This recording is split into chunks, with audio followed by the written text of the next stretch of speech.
নমস্কার বন্ধুরা, ভ্রমণ ইন্ডিয়া চ্যানেলে আপনাকে স্বাগত। আপনি দেখছেন ব্যাঙ্গালোরে ফ্ল্যাট কেনবার সম্পর্কিত ভিডিও। আজকে 3 নম্বর ভিডিও। এর আগে গত দুটো ভিডিওতে আমি জানিয়েছি যে ব্যাঙ্গালোরে ফ্ল্যাট কেনা লাভ নাকি ভাড়ায় থাকা, আর তারপরে আরেকটা ভিডিওতে জানিয়েছি যে আপনি কখন বুঝবেন যে আপনার এখন ফ্ল্যাট কেনবার সময় এসছে বা কী রকম পরিস্থিতিতে গেলে আপনি তারপরে ফ্ল্যাট কিনতে পারেন। আজকে 3 নম্বর ভিডিওতে জানাবো যে আপনি যে ফ্ল্যাট কিনবেন ভাবছেন, তো আপনি কি জাতীয় ফ্ল্যাট কিনতে পারেন। কারণ এখানটা ফ্ল্যাট বিভিন্ন রকমের হয়।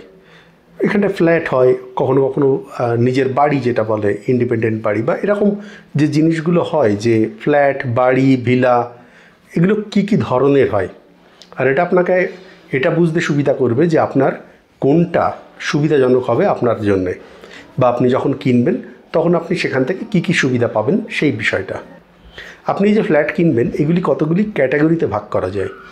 বিল্ডার ফ্লোর, তারপরে হলো অ্যাপার্টমেন্টের মধ্যে আবার সাব ক্যাটাগরি করা যেতে পারে, যে ছোটো অ্যাপার্টমেন্ট আর বড় হাই রাইজ বিল্ডিংগুলো অন্য একটা অ্যাপার্টমেন্ট, এবং এরপরে হতে পারে ইন্ডিপেন্ডেন্ট হাউস, আর একটা হতে পারে যেখানটায় ভিলা, কমিউনিটির মধ্যে ভিলা, এবং তার সঙ্গে সঙ্গে হতে পারে আর একটা যে আপনি জমি কিনে বাড়ি বানালেন। এই 5 রকমের ভাগ করা যেতে পারে, 4টে বড় ভাগ এবং তার মধ্যে একটাকে 2টো ভাগে ভাগ করে এই মোট 5 রকমের প্রপার্টি এখানে পাওয়া যায়। এই যে টোটাল যে জিনিসগুলো, যে প্রপার্টিগুলো আছে, এইগুলোতে বিভিন্ন রকমের ফেসিলিটি পাওয়া যায়।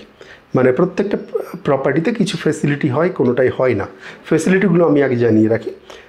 1 নম্বর হলো আপনার যেখানে থাকবেন সেখানে কি 24 আওয়ার সিকিউরিটি আছে। মানে আপনার গেটে ঢোকবার জন্যে বা আপনি যেখানটায় থাকছেন সেখানে ঢোকবার জন্যে সবসময় কি সিকিউরিটি আছে, অর্থাৎ একটা পাঁচিলের মধ্যে ঘেরা জায়গাটা এবং তার এন্ট্রান্সে বা ঢোকবার জায়গায় একজন করে সিকিউরিটি 24 ঘন্টা থাকে। এটা হলো 1 নম্বর, যে এখানটায় সিকিউরিটি আছে কিনা। 2 নম্বর পাওয়ার ব্যাকআপ। ব্যাঙ্গালোরে ইলেকট্রিসিটি কিন্তু বেশ সমস্যাজনক। প্রতিদিনই কিছু না কিছু সময়ের জন্য কারেন্ট যায়, কিছু কিছু জায়গা বাদ দিয়ে ম্যাক্সিমাম জায়গায়। বিশেষ করে যেখান থেকে বাইরের মানুষরা যেখানে থাকে সেখানে কিন্তু পাওয়ার কাট একটা বড় সমস্যা। গরমে তো প্রায় রেগুলার হয় এটা। তো এটা হলো পাওয়ার ব্যাকআপ আছে কি না, মানে সেখানটা আপনার কি জেনারেটর আছে যে কারেন্ট চলে গেলে 2-4 ঘন্টা বা হয়তো অনেক লম্বা সময় পর্যন্ত জেনারেটর দিয়ে আপনাকে পাওয়ার ব্যাকআপ দিচ্ছে কি দিচ্ছে না। এটা হলো আরেকটা ক্রাইটেরিয়া থাকে। অর্থাৎ 1 নম্বর সিকিউরিটি, 2 নম্বর পাওয়ার ব্যাকআপ, 3 নম্বর আপনার এখানে কি কমিউনিটি হল আছে। কমিউনিটি হল হলো যখন ধরুন আপনার বাড়িতে কোনো একটা অনুষ্ঠান হবে, তখন আমাদের গ্রামের দিকে যেটা হয় যে বাড়ির সামনে উঠান থাকে, সেখানটা একটা প্যান্ডেল করে, বা আশেপাশের বাড়িতে কোথাও যদি ব্যবস্থা করা যায় সেইভাবে এই অনুষ্ঠানগুলো হয়।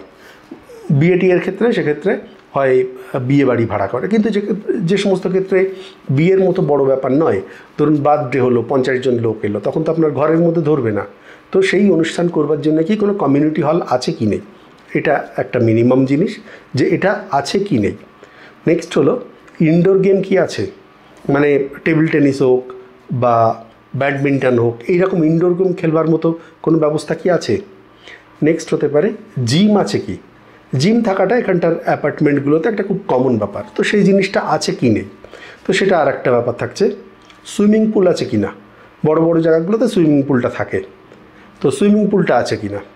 আউটডোর গেমের মধ্যে কী কী আছে, যদি আপনার এখানটা প্লেগ্রাউন্ড থাকে তাহলে সেখানটায় আউটডোর গেম কী কী হতে পারে, এই জিনিসগুলো এবং তার সঙ্গে এই সমস্ত ব্যাপারগুলো দেখবার জন্য, মানে ধরুন আপনার ঘরে কোনো সমস্যা হলো, তো কারো মাধ্যমে কাউকে ডেকে যে কাজটা করিয়ে নেবেন, এই ব্যবস্থা দেখবার জন্যে অ্যাপার্টমেন্টগুলোতে কিন্তু একজন লোক থাকে যাকে বলা হয় ফ্যাসিলিটি ম্যানেজার। তো ফ্যাসিলিটি ম্যানেজারকে বললে সেই ব্যবস্থাগুলো করে দেয়, সে এখানটাতেই চাকরি করে। তো সেই জিনিসটা আছে কি না, অর্থাৎ এই যে ব্যাপারগুলো, এগুলো একটা অ্যামিনিটিস, বেসিক অ্যামিনিটিসের মধ্যে পড়ে।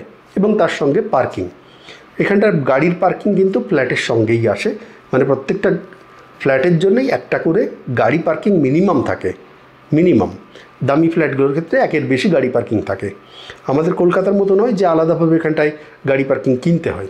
এখানটায় যখন ফ্ল্যাট তৈরি হয় প্রত্যেকের জন্য মিনিমাম একটা করে গাড়ি পার্কিং এবং তার সঙ্গে অন্তত 2টো বাইক পার্কিং কিন্তু এখানটায় ধরাই থাকে, কারণ এখানটায় প্রত্যেকে গাড়ি কেটে। তো এই ফেসিলিটিগুলো আছে কি নেই সেটা একটা দেখবার মতো বিষয়। তো এই জিনিসগুলো এবার আমি এই যে 5 রকমের ক্যাটাগরি বললাম এগুলোর কোথায় কি পেতে পারেন না পারেন সেগুলোকে আমি এবারে আপনাদের আস্তে আস্তে বলছি। প্রথমেই আসি বিল্ডার ফ্লোর। বিল্ডার ফ্লোর কিছুটা আমাদের কলকাতার ছোট ফ্ল্যাটগুলোর মতো। যে কোনো একজন কন্ট্রাক্টর বা বিল্ডার বলে এখানে, তারা কিছুটা জমি কিনে, ছোট জমি হয়, খুব একটা জমি হয় না, তার ভিতরে একটা বিল্ডিং তৈরি করেছে। সেই বিল্ডিংগুলো জেনারেলি 8টা 10টা কখনো কখনো তারও কম ফ্ল্যাট থাকে এক একটা বিল্ডিংয়ে। এবং এক্ষেত্রে মানে দেখা যায় যে অল্প কিছু জায়গার মধ্যে একটা বিল্ডিং প্রায় পুরো জায়গাটা জুড়ে এই বিল্ডিংটা হয়েছে এবং তার মধ্যে ফ্ল্যাটগুলো আছে। এটা হলো বিল্ডার ফ্লোর। এটা হলো সবচেয়ে সস্তায় পাওয়া যায়।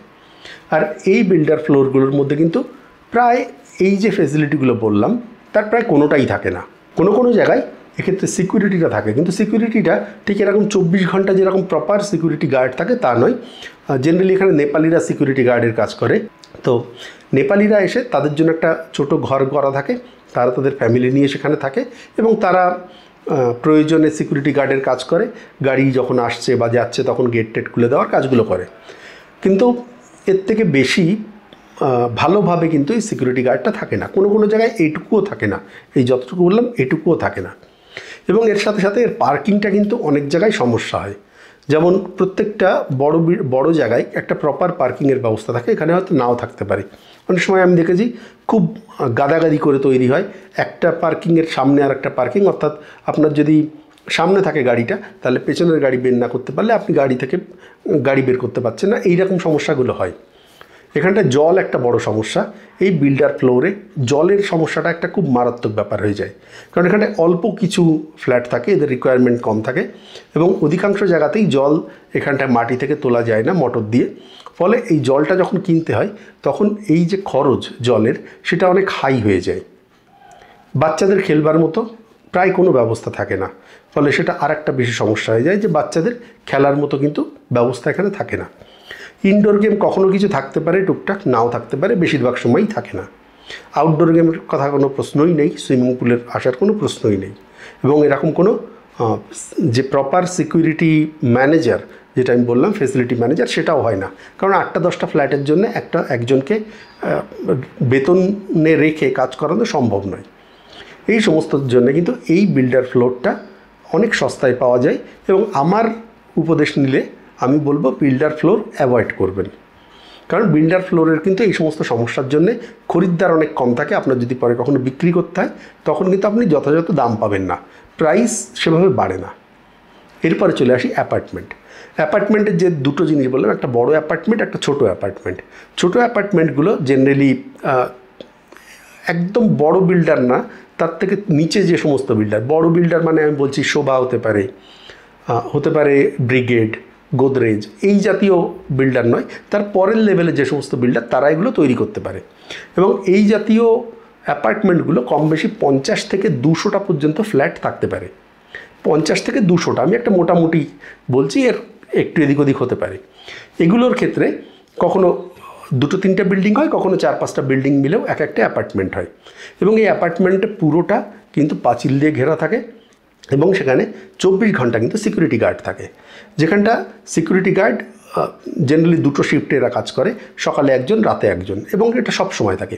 তার সাথে সাথে নোংরা পরিষ্কার করবার জন্যে বা আপনার যে সমস্ত গার্বেজগুলো হবে, যে রান্না করার জিনিস, এই সমস্তগুলো কালেকশনের ব্যবস্থা, পুরো ফ্লোর বা পুরো অ্যাপার্টমেন্টকে রেগুলার নিয়মিত পরিষ্কার করার ব্যবস্থা, এগুলো থাকে, যেগুলো কিন্তু এই বিল্ডার ফ্লোরে থাকে না। তো এটা আর একটা জিনিস, বড় ব্যাপার, যেটা আমি বলতে ভুলে গেছিলাম, যে গার্বেজ কালেকশানের প্রপার সিস্টেমটা থাকছে কি না, সেটা কিন্তু অ্যাপার্টমেন্টে হলে থাকবে। ধরে নিন এরকম আগের যে জিনিসটা বললাম যে বিল্ডার ফ্লোরে থাকবে না, তো এরকম যদি এরকম 50 থেকে 100 বা 200 বা 300 ফ্ল্যাট হয়, তখন কিন্তু এদের পক্ষে এইভাবে পুরোটা ম্যানেজ করা সম্ভব হয়। কারণ এতজনের থেকে তারা পয়সা নেয়, মানে 100টা ফ্ল্যাটও যদি থাকে 2000 টাকা করে নিলে মাসে দেখুন কতগুলো টাকা হয়ে গেল, তো মানে 2 লাখ টাকা হচ্ছে, এবং সেই খরচ দিয়ে এরা এই সমস্ত ব্যবস্থাগুলো করে। বেশিরভাগ ক্ষেত্রেই এ সমস্ত জায়গায় কিন্তু আপনার যে ক্লাব হাউস সেটা থাকে, ছোট হলেও থাকে, যেখানটায় বার্থডে পার্টি বা অন্যান্য পার্টিগুলো করা যেতে পারে। ইনডোর গেমের মধ্যে টুকটাক ক্যারাম বা হতে পারে টেবিল টেনিস টাইপের খেলার জায়গাগুলি পেয়ে যাবেন। জিম পাবেন। সাধারণত যেটা হয় আউটডোর গেম পাবেন না, বাচ্চাদের ছোট খেলবার জায়গা থাকতে পারে, একেবারে ছোট বাচ্চাদের ক্রিকেট ফুটবল মাঠ পাবেন না, যেখানে ছোট বাচ্চারা একেবারে যারা টডলার বা তার চেয়ে আর একটু বড় তারা খেলবার মতো ব্যবস্থা এখানে থাকে, বেশিরভাগ জায়গাতেই থাকে। সুইমিং পুল থাকতেও পারে, নাও থাকতে পারে, না থাকার সম্ভাবনা বেশি। ফ্যাসিলিটি ম্যানেজার একজন থাকে, যদি এটা 50 থেকে 100টা ফ্ল্যাট হয় তখন এগুলো পাওয়া যায়, সেগুলো কিন্তু একটু দেখে নেবেন। এটা এরকম অ্যাপার্টমেন্টের সাইজ হিসাবে কম বেশি হয়। তো এই সমস্ত সুবিধা এবং পাওয়ার ব্যাকআপ বেশিরভাগ জায়গাতেই থাকে, লিফট থাকে। তো এই জিনিসগুলো দেখে নেবেন যে আপনার কী কী ফেসিলিটিগুলো এখানে পাচ্ছেন। আমার মতে যদি আপনার কম বাজেট হয় তাহলে অন্ততপক্ষে এরকম অ্যাপার্টমেন্টের দিকে যান, যেখানে অন্তত 100টা মতো বা 100-র কাছাকাছি কি 200-টার কাছাকাছি ফ্ল্যাট আছে, সেরকম একটা অ্যাপার্টমেন্টে যান। সেটা অনেকটা ভালোভাবে থাকার জন্যে ব্যবস্থা হয়, মানে আপনার থাকার জন্য একটা ব্যবস্থা এবং বাজেটটাও একটু কমে হয়। কারণ বাচ্চারা খেলবার জন্য একটা ছোট খেলবার জায়গা থাকে, ছোট বাচ্চা যদি আপনার থাকে ঘরে, তার একটু খেলবার, একটু বাইরে যাওয়ার ব্যবস্থা হয়। তো এই সুবিধাগুলো এইরকম অ্যাপার্টমেন্টে থাকে। এবং আপনি হয়তো বাইরে গেলেন, যেহেতু এটা গেটেড সোসাইটি, তার মধ্যে বাচ্চাদের মানে সিকিউরিটি গার্ড আছে, তো বাচ্চারা নিজেরাও যদি নিচে প্লেগ্রাউন্ডে গিয়ে খেলে আপনি অনেক নিশ্চিন্ত থাকবেন। তো এই সুবিধাগুলো এই জায়গায় পাওয়া যায়। এরপরে থাকে অ্যাপার্টমেন্ট বড় সোসাইটি যদি হয়, বিশেষ করে হাই রাইজ বিল্ডিং, যেখানে হয়তো 3-4টে টাওয়ার আছে, সব মিলে 1000, 1500, কোনো ক্ষেত্রে যেমন শুনেছি শোভা ড্রিম আকারে প্রায় 8000, 7 কি 8000 মতো ফ্ল্যাট আছে। এটা বিশাল বড় এলাকা এবং এখানে ফেসিলিটি কিন্তু প্রচুর, মানে আমি যেগুলো বললাম এর বাইরে আরও প্রচুর ফেসিলিটি থাকে। সেখানে ফুটবল গ্রাউন্ড, মন্দির, যোগব্যায়ামের জায়গা, খেলবার জায়গা, ক্রিকেট খেলার জায়গা, আর তার সঙ্গে এরকম প্রচুর ফেসিলিটি থাকে যেগুলো কিন্তু এই সমস্ত সোসাইটিগুলোর মধ্যে থাকে। এবং তার সঙ্গে শপিং কমপ্লেক্স, কোনো জায়গায় তার সঙ্গে থাকছে ক্যান্টিন, রেস্টুরেন্ট, এই সমস্তগুলো কিন্তু পুরোই এলাকার মধ্যে থাকে। মানে ধরুন একটা যদি 2000 ফ্ল্যাট হয় কি 1500 ফ্ল্যাট হয়, তখন কত মানুষ সেখানে, 1500 হলে ধরে নিন 5 থেকে 6000 মানুষ থাকছে। আর যেটা বললাম শোভা ড্রিম মেকার, যেখানটায় প্রায় 5000-এর বেশি, আমার এক্স্যাক্টলি মনে আসছে না কত, কিন্তু সম্ভবত 7000 থেকে 8000 মতো ফ্ল্যাট আছে। তাহলে কত মানুষ, তো সেখানটায় তাদের প্রয়োজনের সমস্ত ব্যবস্থা কিন্তু থাকে, মানে একটা বড় শহর বলতে পারেন এরকম একটা অ্যাপার্টমেন্ট। তো এই ক্ষেত্রে এইরকম ফেসিলিটিগুলো প্রচুর পাবেন, কিন্তু দামটাও অনেক বেশি। এই সমস্ত জায়গায় কিন্তু ফ্ল্যাটের দাম প্রচুর বেশি। ফ্ল্যাটের দাম নিয়ে আমি পরে বলবো, আজকে খুব একটা কিছু বলছি না এই নিয়ে, কারণ এগুলো জায়গা বিশেষ পার্থক্য হয়। আমি আজকে যেটা বলছি যে জিনিসগুলো কি পাবেন না পাবেন। জেনারেলি এরকম বড় সোসাইটিগুলোর ক্ষেত্রে আপনি নিশ্চিন্তে 2 বেডরুম হলে 1 কোটি টাকার ওপরেই হবে, তার নিচে হবে না এই সমস্ত জায়গায় ফ্ল্যাট। ফলে এখানটা সবার পক্ষে কেনা সম্ভব হবে না। যদি কেনা সম্ভব না হয় তাহলে এরকম ছোটো অ্যাপার্টমেন্টে যেতে পারেন, তবে বিল্ডার ফ্লোরে যাবেন না। এই রকম বড় জায়গায় আবার কিছু সমস্যাও আছে, যেটা আমি গত বছর নিউজে দেখেছিলাম। যাদের এরকম খুব বড় এবং তাদের জলের সাপ্লাই আসে, তাদের কিন্তু যখন শুকনো মানে যখন জলের অসুবিধা হয়েছিল, তারা জল সাপ্লাই পাচ্ছিল না, কারণ অত জল সাপ্লাই দেওয়ার মতো ব্যবস্থা ছিল না। 5-7 হাজার ফ্ল্যাটের জন্য কত জলের প্রয়োজন হয় এবং এতখানি জল সাপ্লাই দেওয়া সম্ভব হচ্ছিল না। ফলে এইরকম একটা কিছু অন্যান্য সমস্যা হয়। প্লাস এত মানুষ যখন, তখন সেখানটায় আপনার নিজের মতামতের কোনো গুরুত্ব থাকবে না, যেটা ছোট হলে কিছুটা গুরুত্ব থাকবে। তবে এখানটায় ফেসিলিটির জন্য অনেক মানুষ এখানে যায় এবং এখানটায় ভালো, আমি নিজেও গিয়ে দেখেছি যে এই সমস্ত জায়গায় খোলামেলা থাকে, সমস্ত কিছু গ্রিনারি প্রচুর থাকে, তো খুব ভালো এগুলো। এরপরে আর যে দুটো থাকছে সেটা হলো জমি কিনে নিজের বাড়ি, আর হতে পারে ভিলা প্রজেক্ট, এবং তার সঙ্গে সঙ্গে ইন্ডিপেন্ডেন্ট হাউস। প্রথমে বলি ভিলা প্রজেক্ট। ভিলা প্রজেক্টটা আপনার কিছুটা এই বড় যে সমস্ত সোসাইটি তার মতো, মানে বড় যে হাই রাইজ বিল্ডিং তার মতো। ভিলাগুলির ক্ষেত্রে পার্থক্য যেটা হয়, হাই রাইজ বিল্ডিংয়ে আপনার ফ্ল্যাট হয়, আর ভিলা প্রজেক্টে একটা জমি থাকে, সেখানটায় নিজের প্রয়োজন মতো 2তলা 3তলা 4তলা বাড়ি করা যায়। মানে এটা নিজের বাড়ি, পুরো একটা কমিউনিটি এরিয়ার মধ্যে, পুরোটা গেটেড সোসাইটি থাকে, তার মধ্যে সিকিউরিটি গার্ড থাকে, পাওয়ার ব্যাকআপ জেনারেলি থাকে না। এরকম ভিলা প্রজেক্টে ইন্ডিপেন্ডেন্টলি পাওয়ার ব্যাকআপের ব্যবস্থা করতে হয়। খেলার জায়গা, community hall, amphi theatre, football ground, cricket ground, এরকম সমস্ত কিছু এই সমস্ত ভিলা প্রজেক্টের সাইজের পরে বেস করে থাকে। জেনারেলি যদি 500 বেশি ভিলা হয় তাহলে এগুলো থাকে, তার কম হলেও থাকে কিন্তু সম্ভাবনা কমে যায়, মানে 1-150 ভিলাতে এত কিছু নাও থাকতে পারে, বা হয়তো সেগুলো থাকবে, সেগুলো খুব দামি ভিলা হলে, কারণ ভিলা প্রজেক্ট খুব দামি হলে তখন 3-4 কোটি টাকা মিনিমাম দাম হয়। তো সেই অনুযায়ী এখানটায় পাবে। কোনো কোনো ভিলাতে নিজস্ব ইন্ডিপেন্ডেন্ট প্রত্যেকটা ঘরের সঙ্গে সঙ্গেই সুইমিং পুল থাকে। এটা আমি কয়েকদিন আগে অ্যাডে দেখেছিলাম যে গোদরেজের একটা প্রজেক্ট আসছে যেখানে 3.5 কোটি টাকা থেকে শুরু, 3 বেডরুমের ভিলা, এবং সেখানটা প্রত্যেকের সঙ্গে সঙ্গে ইন্ডিপেন্ডেন্টলি সুইমিং পুল আছে। তো এগুলো থাকতে পারে। তো ভিলা প্রজেক্টের মেইন সুবিধা আপনি ইন্ডিপেন্ডেন্ট বাড়ি, তার সঙ্গে পুরো একটা কমিউনিটির মধ্যে, যেখানটায় আপনার প্রয়োজনীয় সমস্ত কিছু পাবেন, এবং এটা খুবই ভালো যদি কেনা যায়। কিন্তু শহরের মধ্যে জেনারেলি এরকম ভিলা প্রজেক্ট পাওয়া যায় না, বা আপাতত তৈরি হওয়ার কোনো প্রশ্নই নেই। ভিলা প্রজেক্ট নিতে গেলে আপনাকে শহরের থেকে একটু বাইরে যেতে হবে, তাহলে এগুলি এখন পাওয়া যাচ্ছে। আর যেগুলো আছে শহরের ভেতরে খুব দাম, মানে 5-7 কোটি টাকা কি তারও বেশি দাম হতে পারে। তো সেটা আপনার বাজেট অনুযায়ী এটা হতে পারে। যদি আপনার বাজেট থাকে তাহলে এরকম ভিলা প্রজেক্টে যেতে পারেন। ভিলা প্রজেক্টের থেকে এবার যে ইন্ডিপেন্ডেন্ট হাউস। ইন্ডিপেন্ডেন্ট হাউস হলো আমাদের জেনারেলি জমি বাড়ির মতো, যে আপনার একটা নিজস্ব জমি থাকবে, তারপরে আপনি বাড়ি করবেন। ব্যাঙ্গালোরে এরকম প্রচুর পাবেন, পুরনো ব্যাঙ্গালোর এলাকাতে অধিকাংশ জায়গাতেই কিন্তু এই যে ফ্যাসিলিটিগুলো বললাম এর প্রায় কিছুই থাকবে না, জাস্ট একটা নিজের বাড়ি, তারপরে জমি। এবং এখানটায় বাড়িগুলো এত গায়ে গায়ে হয়, কখনো কখনো একটা ছাদের সঙ্গে আর একটা ছাদ মিলে যায়, কোনো গ্যাপ থাকে না। তো আমার মনে হয়েছে এই জাতীয় ইন্ডিপেন্ডেন্ট বাড়িটা আবার খুব একটা সুবিধার না, কারণ কোনো গ্যাপও থাকে না। আমার যে ফ্ল্যাটে আমি যেখানে থাকি সেখানেও যেমন 2টো ফ্ল্যাটের মধ্যেও প্রায় 6 ফিটের গ্যাপ আছে, কিন্তু এইরকম ইন্ডিপেন্ডেন্ট হাউসে কিন্তু কোনো রকম গ্যাপ নেই।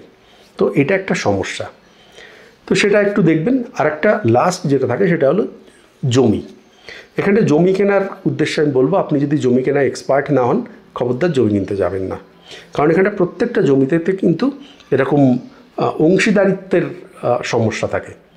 এরকম আমার জানা অনেকের হয়েছে যে সে জমি কিনেছে, কিনে আবার একজনকে বিক্রিও করে দিয়েছে, তারপরে কোর্ট কাছারি হচ্ছে, যে কোর্ট কেস হয়েছে, কোনো এক অংশীদারকে তারা জমির ভাগ দেয়নি।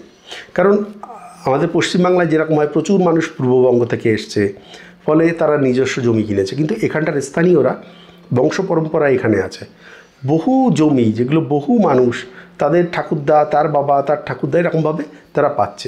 এর জন্যে এদের মধ্যে কিন্তু অনেক জমির ডিসপুট থাকে, ফলে ইন্ডিপেন্ডেন্টলি জমি কেনার থেকে দূরে থাকবেন। যদি জমি কেনেন তাহলে আপনি এরকম ভিলা প্রজেক্টের মধ্যে গিয়ে জমি কিনবেন। আশা করি এই সমস্ত ব্যাপারগুলো কমপ্লিট হয়ে গেল। আর আপনার যদি কোনো প্রশ্ন থাকে এরপরে, তাহলে কমেন্টে বলতে পারেন। আমার যদি জানা থাকে সাধ্যমতো উত্তর দেবো।